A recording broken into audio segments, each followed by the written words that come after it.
Hi, everybody. It's Dr. Laura Hanson with Connect My Brain. So happy that you're joining us. This is our end of the line for the Child Development Series. So, what I thought I would do is get a mom's perspective. So, I have my good friend Kelly Collins with me today, and she brought her son to Connect My Brain. And I've asked her just to kind of think about why she brought her son here and what the expectations were and some of the hurdles we've gone through, a lot of hurdles, but no child is the same. So I think getting your perspective on things is going to be really powerful for the audience. So why don't you just tell us why'd you come here? Well, it's funny that you bring this up because I was thinking the other day, we were having a rough time, and I was thinking, wow, we've come so far when this is a rough time. Yeah. Because before... Oh, you mean like in our world? Yeah. Yeah. Because, something... Before we couldn't even, nighttime bothered us. Sleeping in our own bed bothered him, he couldn't even go to the bathroom by himself without leaving the door open to be able to see somebody. Okay. So, thinking back on it, and, he had a rough time last week. Mm-hmm.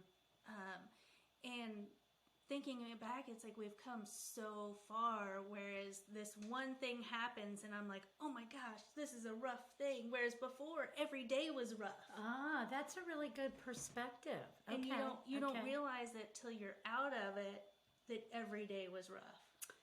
Wow. Okay, that is a really good perspective. So when I start feeling bad about it, like, oh look, he had another rough day. He had, but he hasn't had a rough day in so long. It's okay that he has this one rough day. Yeah, sure. Yeah.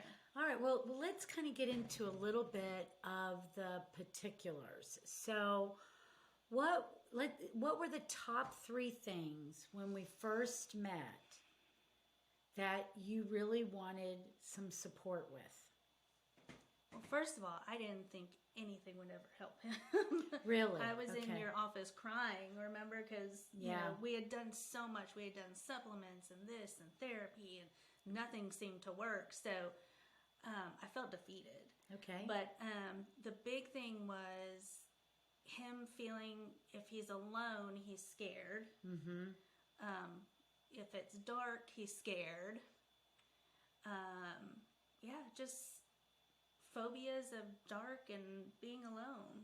And he used to shake a lot too. Mm-hmm. Yeah, he has tremors. And okay, so I think it's interesting that you had gone the medical route to have it evaluated, and he was given a label of tremors. Yes. But he's not shaking anymore. No, he will shake a little bit if he gets tired or overly excited, which now we know is the dopamine pumping into his little brain. But yes, he was given the diagnosis of familial essential tremor, whatever. So, but isn't that interesting that somebody gets a diagnosis and you start working in a different pathway and you get a phenomenal change? Because I can remember when I met him, it was very visible. Oh yeah. Yes. That was the first thing they noticed. Exactly. Was him shaking. And then there was the frequent urination. Oh yes. I'd forgotten about that. Well, that's okay. I'm kind of glad you have. That means, boy, you really have made some changes, right? Yeah. But that was one of the things that you wanted help with. Yeah, we would have to stop after school. And school is only like 11 miles from the house. Okay. We would have to stop soon as I picked him up so he could go to the bathroom. So it was the shaking, tremor, whatever you want to really call it. It was frequent bathroom visits, and then it was the emotional piece, okay? And so the emotional piece gave us lots of things to talk about as a mom. Yes. And how your part in guiding and supporting him. And I bring that up from a standpoint that I can remember years ago, groups of people wanted me to come and do a presentation on why does my child melt down. Now, I don't think anything is just one part. That's why I think our program is so valuable, because we look at all the parts. Yeah. But one of the things that I said in this little presentation, I maybe talked about the child for 5 minutes, and then I turned and I said, these are your little acorns, you know? And it's that subconscious mind that is developed that first 7.5 to 8 years. And so whatever is going on for a parent is, and it's not just mom, it's mom and dad, whatever's going on in that child's environment is literally going to shape and mold the subconscious. And you had some things that you had been struggling with over your life, right? Yeah. Do you want to add anything, or is that good enough? Just trauma, and you don't realize how you store it in your body, and when you're pregnant with your little bundle of joy, how that trauma kind of ends up flowing with them right on out. Right. Boy, I like right on out. I love the way that you put that, because it is. And we're not talking about genes, okay? Everybody wants to put the word gene on every little thing, and it's not all genes. It's cellular energy of what it is. It's been so interesting in practice, because I've met people who have told me, well, you know, I was a picky eater when I was a kid too. And I go, but picky eater is not a gene. No. Okay, so where can these things possibly transfer? Well, they transfer because you're one. Your baby is growing inside of you and so connected to you. You know what I mean? So Kelly has really connected to what we've been doing here, and you're even doing some of the things for yourself now, right? Yeah, because I mean, like any other mom, I had extreme guilt over the fact that I passed my trauma down to him, but then I started looking at my actions. I was like, oh, well, you know, I didn't really, you know, my actions were in my trauma. So I thought that's a powerful statement. I thought I could keep him in a bubble and not let the world hurt him, not let anybody hurt him if it was just the two of us, you know? Even though he has his father's there and everything. Don't get me wrong, his dad is good at protecting him, but it's kind of like it was my job to not let the world hurt him. Wow. And if I kept him in this bubble, then nobody could ever get to him. Wow. Which obviously did him a disservice. Well, but I think it speaks to the protectiveness of Mama Bear, right? Yeah. Whatever it is that we've gone through, and how it shapes our perspective.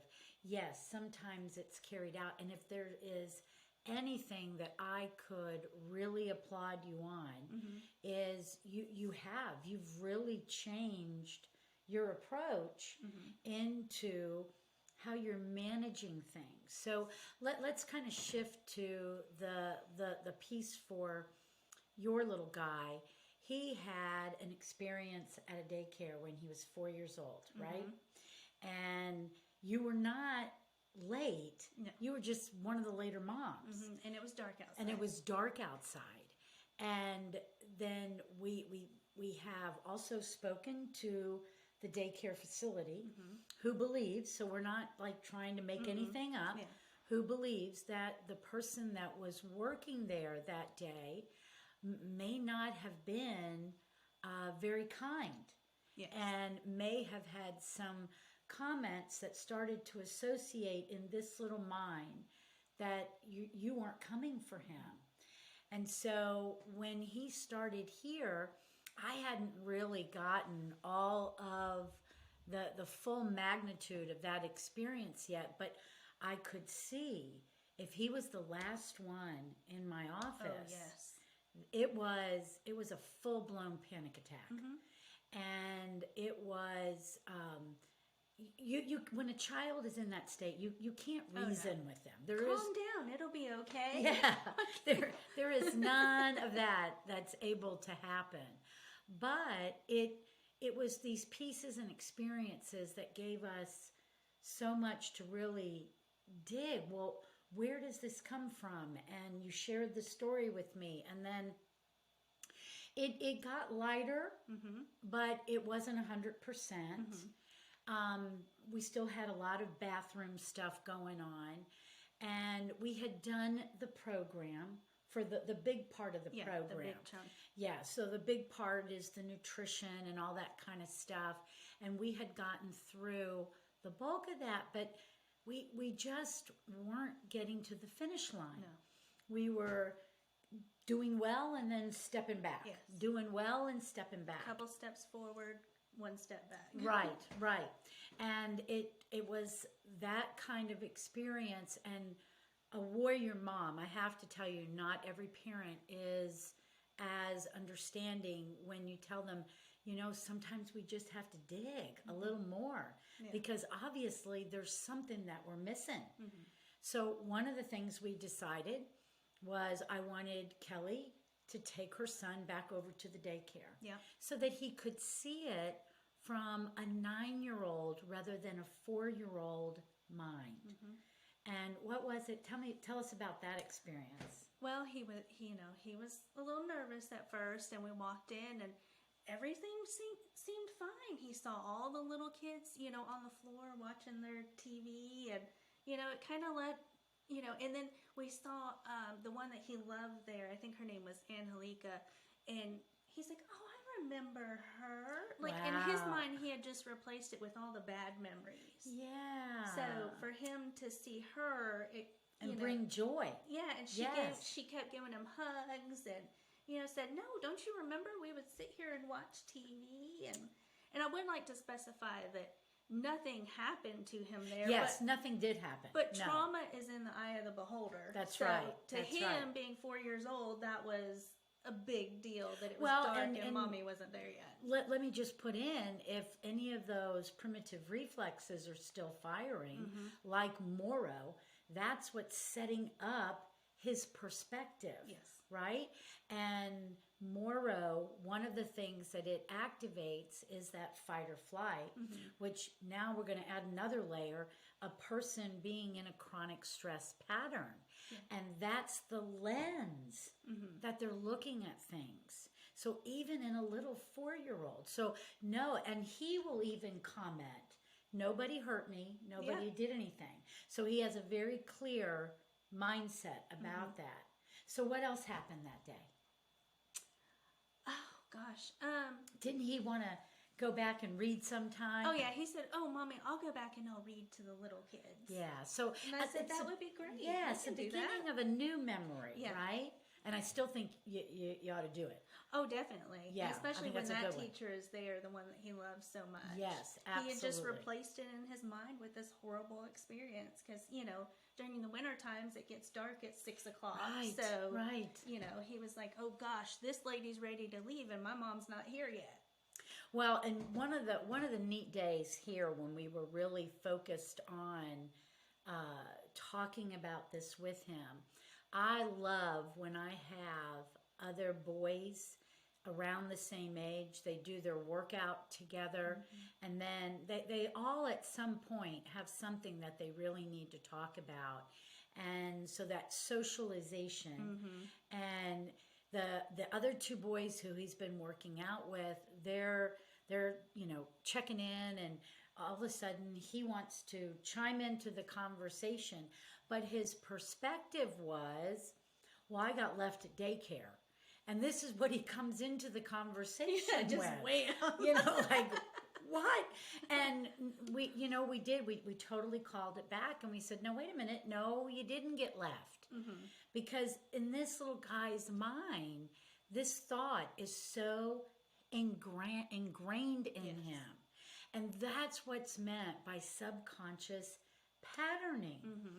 And I think over time, it's definitely getting less, but we still had some intermittent meltdowns, far and few between, and we still had the frequency to the bathroom. So I think one of our biggest aha moments was when we decided we're going to do a neurotransmitter test, because that's the chemistry of the brain, and I want to see what's going on. Yeah. And, typically you don't always jump to a neurotransmitter test on a child, but I'm just so glad that we did. I just laughed because, it was like off the charts. It was double. His dopamine was double. Now, when you really start to dissect, well, what is dopamine? It's a neurotransmitter. It's an excitatory neurotransmitter, and it literally stimulates the kidneys. Now, let's connect the dots here. And movement. And movement, like the tremors, okay? So let's connect the dots. He's had way too much dopamine. Okay, that's excitatory. He had those little shakes going on, and he had frequency going to the bathroom because the kidneys were being overstimulated and telling his brain, feedback, go to the bathroom. Well, I sat down with Kelly and I said, Kelly, we've been telling this kid not to go to the bathroom and he can't help it.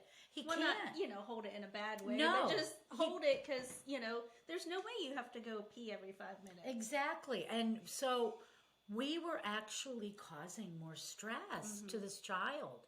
And we did. We pulled him into the office and I apologized. And I actually wrote a letter to the school and gave him a copy of the lab report and said he needs to be able to go to the bathroom whenever he needs to go to the bathroom. And so around here, we told him, you don't have to ask permission. If you want to tell us you're just leaving the floor to go to the bathroom, it's okay. But you have to take care of yourself. Yes. And it's not something you're doing intentionally. You see, this is the real issue as a practitioner for me, is that kids get labeled with behavior as if they're doing something wrong or they've got a bad thing that they're doing.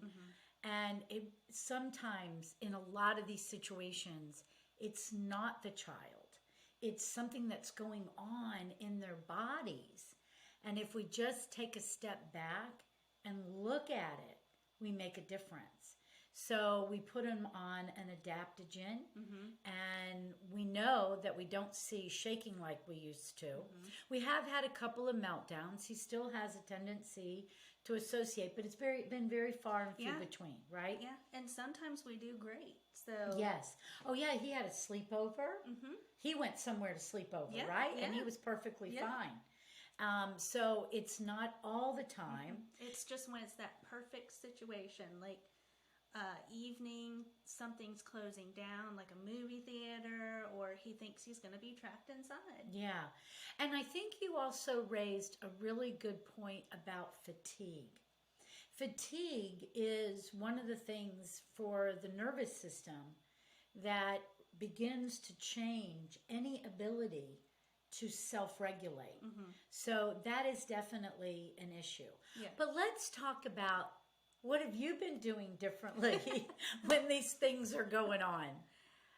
Actually, I think of it more as a mindset, not helping myself, because, mothers never help themselves. Right. But of helping my child, being like, if I'm nervous in this situation, he's learning from me to be nervous in this situation. Oh, you're just terrific. I love it. Good job. So I've found myself a couple times, I'm like, just breathe for a second. Like, why am I in a rush? Why am I, antsy about this? This isn't a big deal, and then it's kind of rubbed off on him, and I'll see him doing the same thing. He's still not great with the breath work, but we're always a work in progress. Yeah. But, it's like monkey see, monkey do. I'm like, oh, wait, he is copying me. Good. Okay, now what about the physical? When you make him run. He was running in that poor movie theater.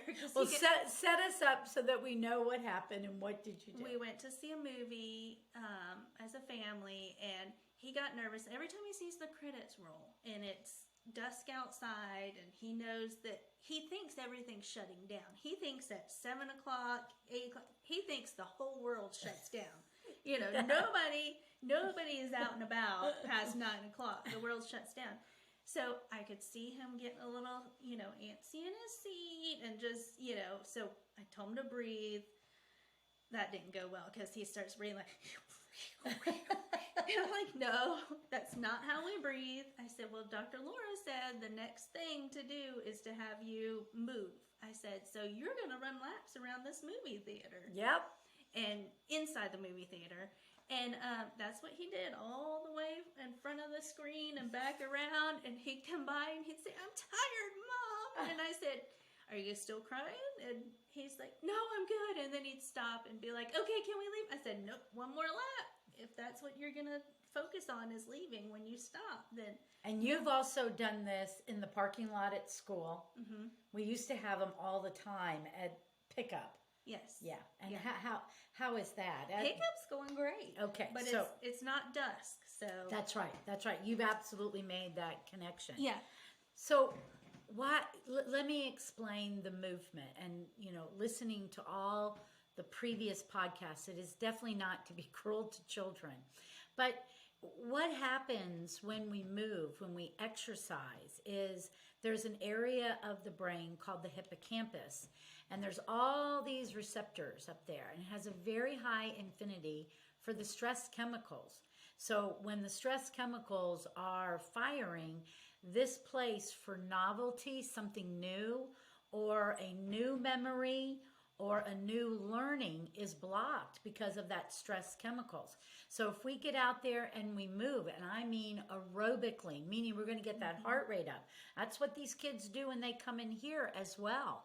He's going to burn off those stress chemicals. He's going to make a protein in his brain that's going to enhance novel learning.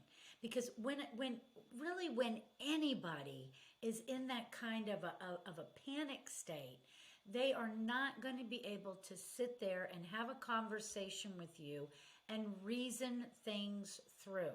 You've got to really throw a wrench in that pattern, and movement is just one of the safest things that you can do, right? Mm-hmm. Okay.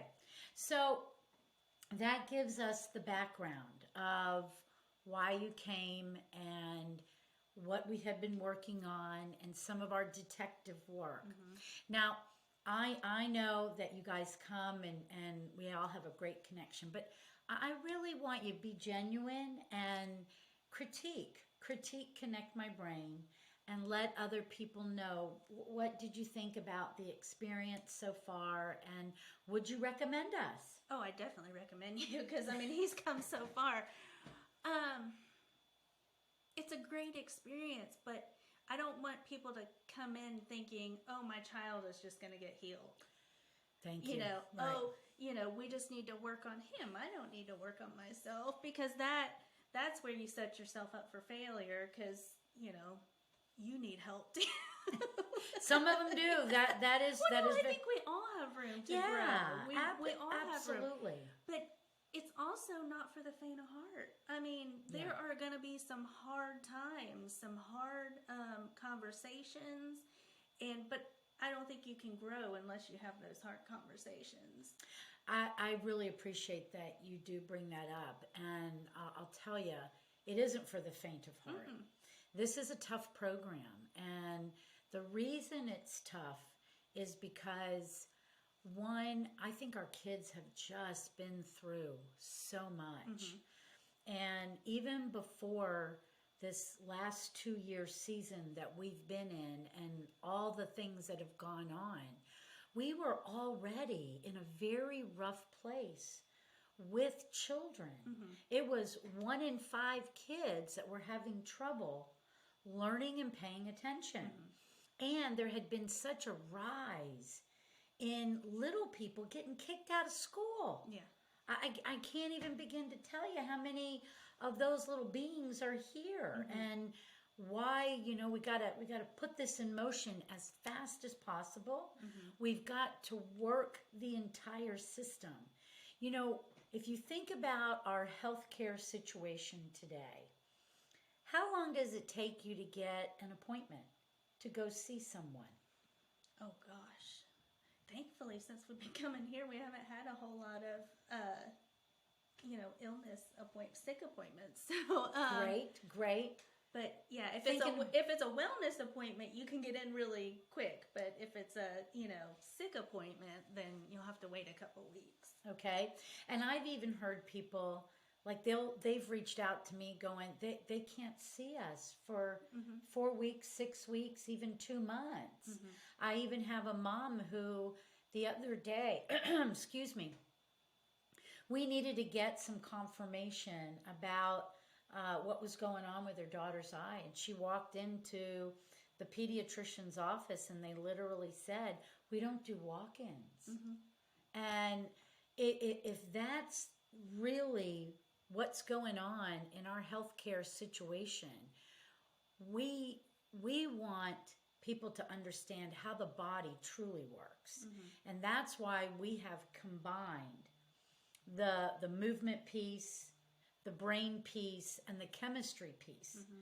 And we will tell you up front, we really want you to see this as a snapshot in time, because I get people most of the time come to me after they've already tried many things. Yeah, books, different specialists, neurologists, therapists, buy this book and it'll help cure all your kids' problems.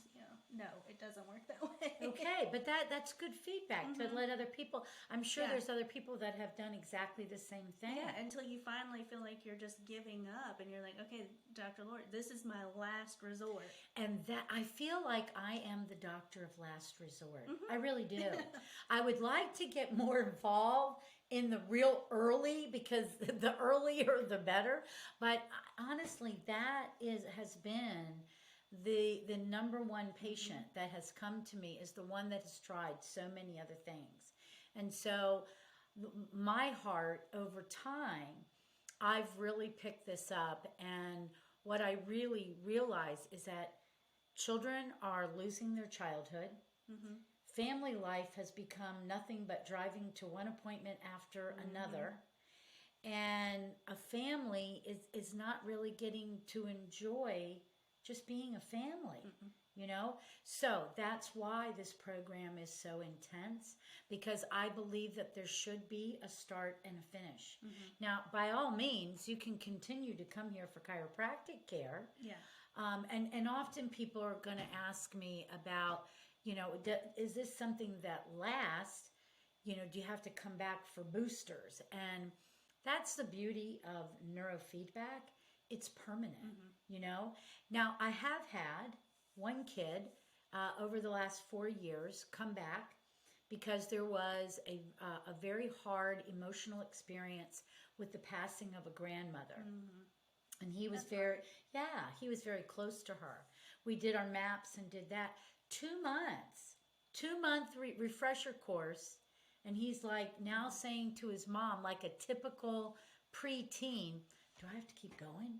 You want to hear that because that's telling you they feel better. Yeah.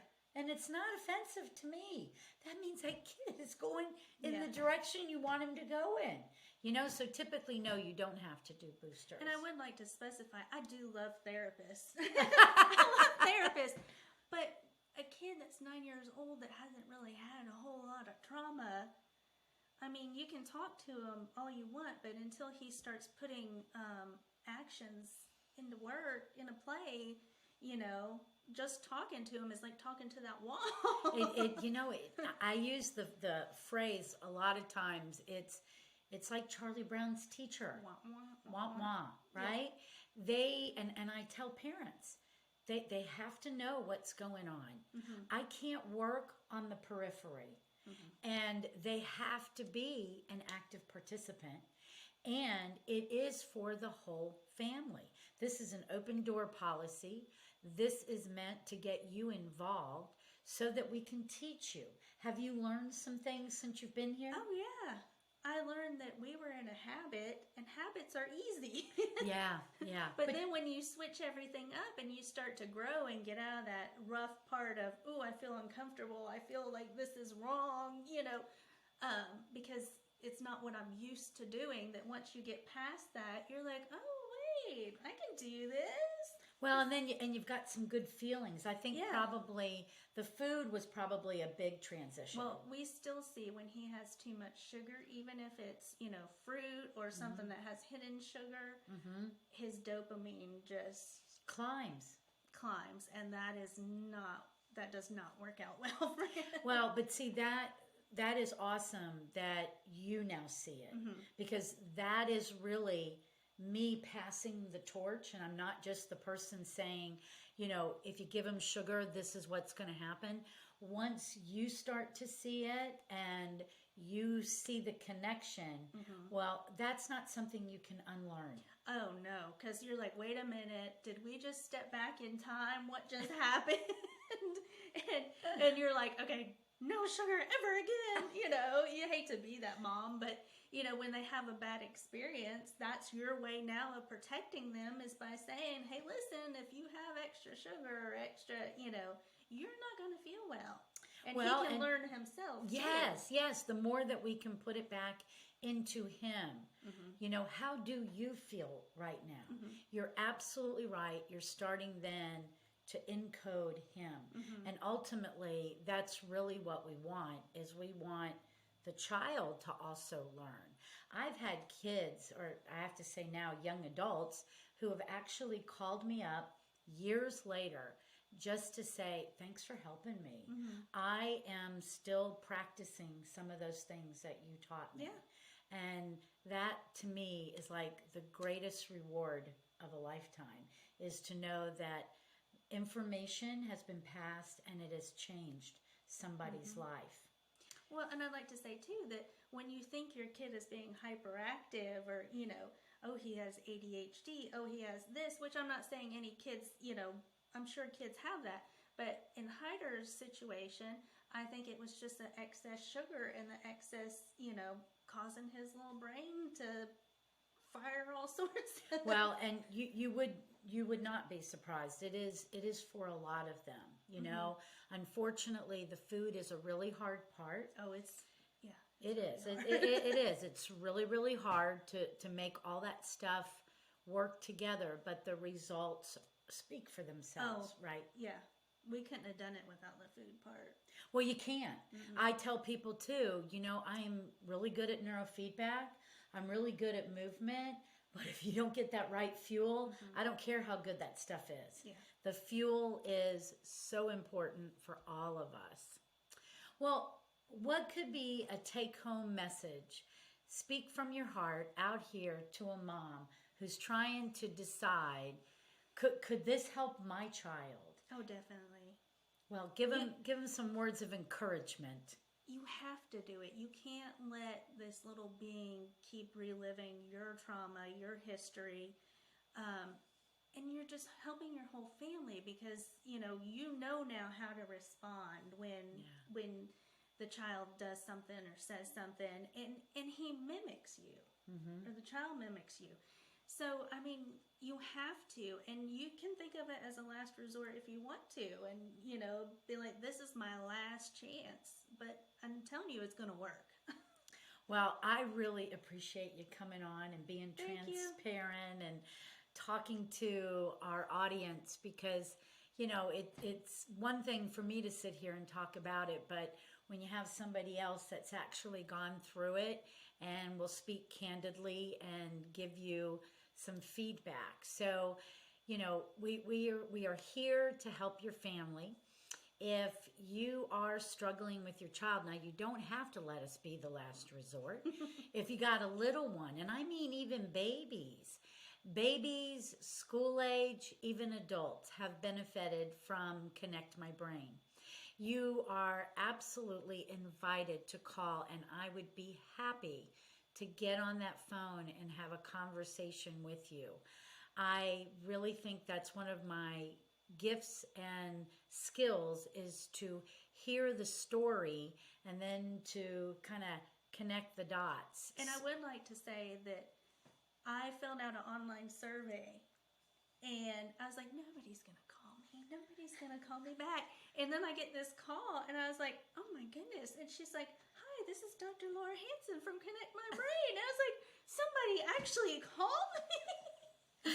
Well, you don't have that happen too often. Usually you have to call them to make an appointment, like you said, months out. So that was the first great thing. That was like serendipity right there. I was like, she actually called me. Well, I'm so glad, because I do. Any time we get somebody filling out the form on the website, I will call you. I get an email immediately. I print it off. I'll try to call. If I can't get you, I'm actually going to go send you an email. I'm asking you to tell me when is it convenient to reach you, because I will try. I don't want to be a pest and do it, 25 times, but I will definitely. And it's not like a marketing ploy. No. Like, no. you were truly interested in Hyder's situation. Yeah. In his situation. And well, I am very passionate about what I do. You were truly interested, and you were like, I think I can help. So and if I don't feel like I can help, I'll tell you that too. And maybe I can give you some guidance on where you might look. But I personally think in healthcare, or really any professional service that any of us need, we should be able to talk to the person, because you got to see if you're a good fit. Yeah. You know what I mean? So please don't hesitate to fill out a form. Don't hesitate to call the office. Yes, sometimes we can't pick up, but I promise we will call you back. The office number is 678-501-5172. Thanks for joining in, and be sure and go to the website, connectmybrain.com, fill out our survey, and let us know, what do you want us to talk about? What part of the brain would you really like to learn some information? Kelly, thanks so much for joining us. I really appreciate it, and I hope everyone has a great day.